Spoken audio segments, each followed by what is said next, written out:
I hate these apps. Like, it takes me forever to figure out how to send things to the right, because that's another thing being homeless. At least you got a van to keep your stuff in. Like, I lose so much stuff. As soon as everybody out here that's homeless, like without no vehicle, no nothing. Oh, I know. Like, I lose everything. Mm-hmm. Every day I'm losing something, like my cords, something. They just disappear. They got a life of their own. Yeah, and and I find a lot of stuff, and I'm blessed with a lot of stuff. But man, it's tough. I tell you what, the places that could solve that are these thrifts, like St. Vincent de Paul. They got like tons of bins of like cords. Oh, I love St. Vincent de Paul. Like that place is, I would say, the second biggest blessing to Cincinnati is St. Vincent de Paul. Yeah. I tell you, have you been down to the Daily Bread downtown? It's right by the Mary Magdalene. Yeah, it's right behind it. Yeah. That place, God, it's a blessing, and it's beautiful. And you can go there and eat as much as you want, and every 5 days. I saw the people lined up, and what a blessing. And man, that CDC3 is fighting so hard to get them out of there, but the lady that bought it back in the 70s and started it made it so that it's bulletproof. It's bulletproof, and like they want it gone. They want Mary Magdalene House gone, and that's another place that's just amazing as hell. And like and these yuppies. It needs help though. Even they need, meaning they need to stop asking for your social security number, and they need to become more. If this is where you and I can have a conversation, from my perspective, they need to be more blatantly Catholic, more Christian. Meaning, yes, there's a picture. When I go into Mary Magdalene House, there's a picture of Mary and the child Jesus. Yeah. And actually, it was founded by the parish that the priest, Dorman Byers, out in Sardinia, Ohio, where I lived before I became homeless. Sardinia? Yeah. See, that's where I'm like Batavia area. Yeah. I was in Lake Winoka. Okay. And he founded Mary Magdalene House. Okay. Because he was a priest at Old St. Mary's Church and saw that there was a great need. But it needs to be, for some reason, up top of Mary Magdalene House, they have all these offices, I noticed, and I'm like, why do you have that? Just turn it into more showers. Turn it into more showers, no wait, no litmus test, who are you? Just let them come in and get a damn shower. Right. And quit needing to track everybody like we're cattle. That's all. I wonder why that is. I know why. Government. They tell the guy who did it, who took mine, told me that they don't use it for anything and they're going to throw it away. And I'm like, well, then why are you asking me for it, brother? But they don't. It goes by the like if you need shoes or whatever, it goes by that too. Like if you only get one per ever so often. Like that's how they keep track somehow. Like, and I don't think I've got shoes. But like, you already got shoes, blah, blah, back in March. I don't think I did from them, but okay, maybe. And, I don't know, like, and you said more, it needs to be more spiritual or faith-based. I like the spiritual thing, but like, I was at City Gospel Mission for a while. Have you been there? Mm-hmm. I have. I tried to get a guy placed. The guy never got back to me. Trying to get him in. I felt when Luke, I think was his name. In order to receive help, I have to have your religion pushed on me. I don't like that. It pushes me away. Like if you want to be here, you got to go to these classes, of course. And it's just, I don't know, like it shouldn't be like that.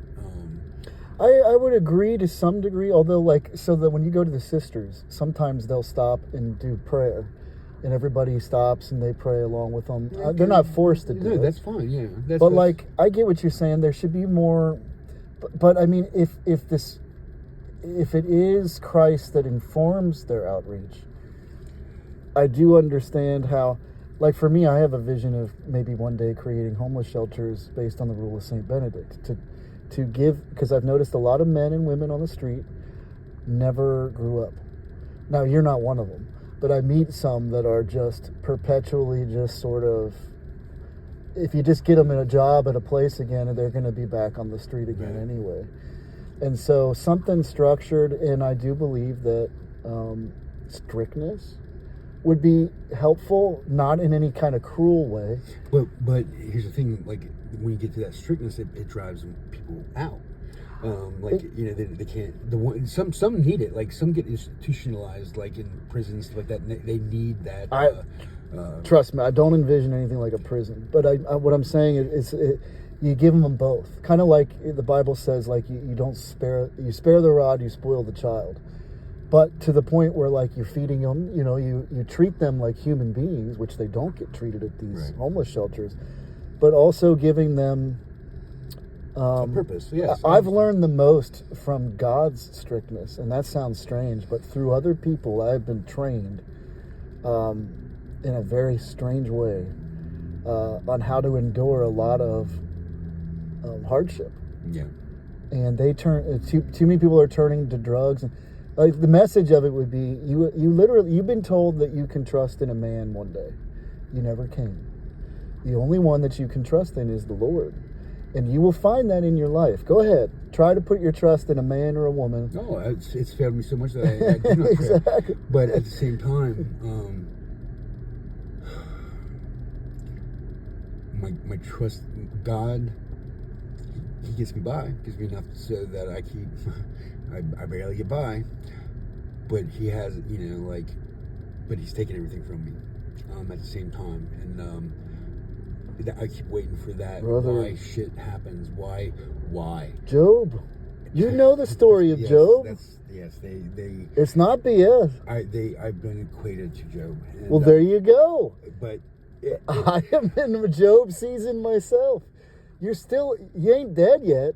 But you're still in a how season. How much? Brother, you have to endure. How much is enough? It depends on how wise He wants to make you. How much? You're a different man today than you were, aren't you? You're a radically different man than you were when this started. Yeah. Precisely. I was almost enlightened before this started. Like I would have called. But were you? I was. Are you getting closer to enlightenment now through the suffering? Are you sure?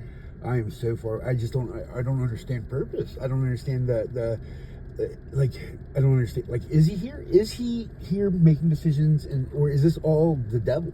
No. Is this Is it? You know what He's testing you on? From my opinion, I don't know, Brian. I think He's trying to make sure that you're not a fair weather friend. Because we're promised. Sometimes I do feel like a fair weather friend. Well, that's an issue too. But I'm still thankful. Everything I get, I'm thankful for, no matter how small or how great. But man, like I love my kids a lot, man. I miss them, and I miss my kids. I hear you, brother. I get it. But what if I would burn in hell to have my kids back. I'd be good with that. Yeah, that ain't gonna work though. That wouldn't work, because then you'd be a demoniac raising your kids. Like, you have to. In fact, it sounds like you said we don't need to get into that about the mother of the kids and all that. But you have to have. You can't just be friends with God when things are good. Yeah, like Jesus in the garden, before He has to go to His death, He's saying, "Let this cup pass me." But then He said, "Not my will, your will, Father."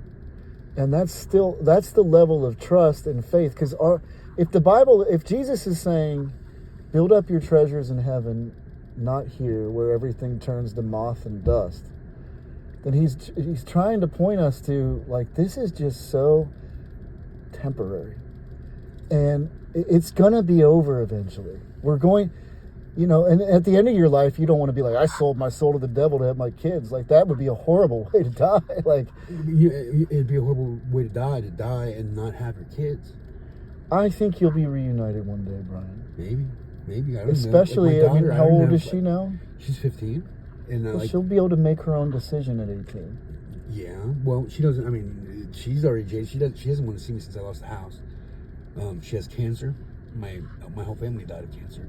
Your daughter has it? My daughter had it. Dear God, at 15. Found out last November and she had it for a year, and they hid it. My ex hid it from me, and then my son, I got him. He was fighting to see me. I was fighting to see him. So she'd occasionally, his nagging at her.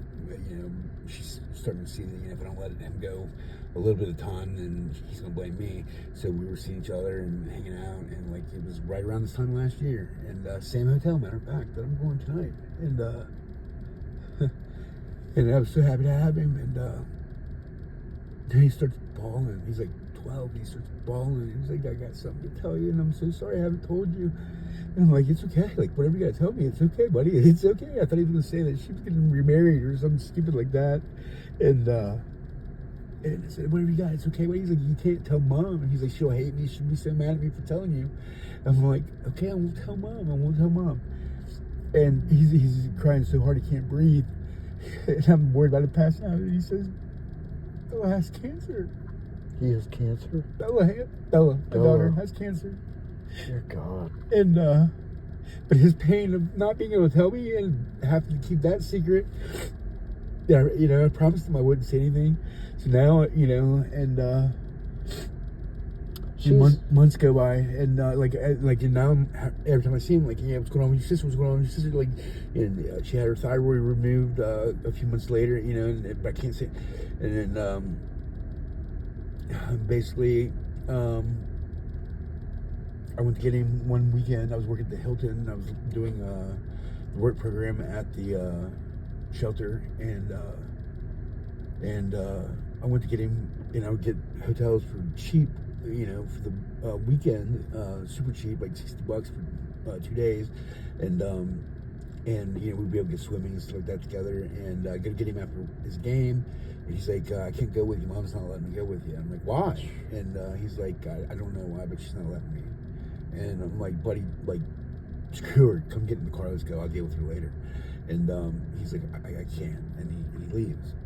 Well, he texted me a little bit later. He's like, I'm sorry, I lied to you. He's like, it's not that Mom wouldn't let me. He's like, I don't want to go anymore because you keep asking me about Bella. He's like, it's not my place to tell you. I'm telling you, brother. Like, that stress. I mean, he's right. He's right. Well, it's not. But that stress of being pulled back. That shouldn't be. And that should be something that you, the father, should know about. Meaning, it's like your former wife sounds to be turning your children against you. She is, absolutely. Yeah. And I ain't gonna lie, for a while, like, I felt like her, like, that I was gonna kill her. Yeah. And basically God said, nope, you can't do that. I had convinced myself that he'd be okay with it. And he nope. And what you're saying is you were having moments of anger and like I said, I was in the woods, and I was